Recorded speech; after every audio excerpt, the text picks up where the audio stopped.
Attends, erreur. Judas, quand tu réalises que tu as fauté, que faut-il faire?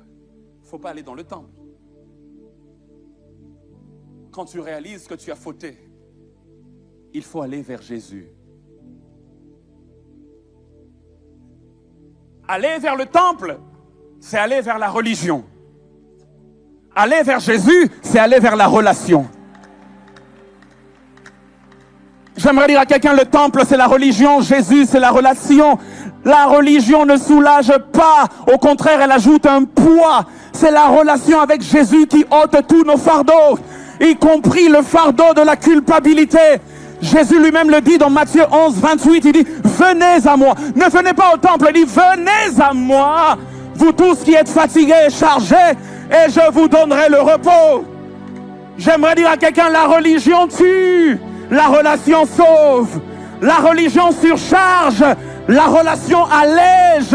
Judas, au lieu d'aller vers Jésus, il est allé vers le temple. Ceux qui vont vers le temple meurent. Ceux qui vont vers Jésus, malgré leurs fautes, ils ont la vie et ils se redressent. J'aimerais dire à quelqu'un et parler à l'église, lorsqu'on a un Judas qui est déjà à terre, en proie à la culpabilité et même sur le point de se suicider, il y a 4 choses que l'église doit faire. 1.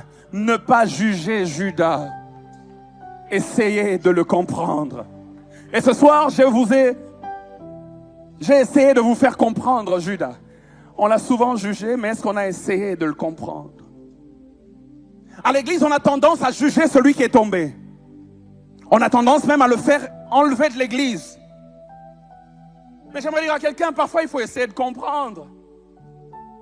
Quand on commence à essayer de comprendre, c'est là qu'on agit avec miséricorde. C'est là qu'on tend la corde pour relever le pécheur. Deuxième chose, ne pas rejeter Judas. Ne pas rejeter Judas. Il faut l'entourer. La différence entre Judas et Pierre. Pierre a renié Jésus. C'était un péché tout aussi grave que la trahison de Judas. Mais la différence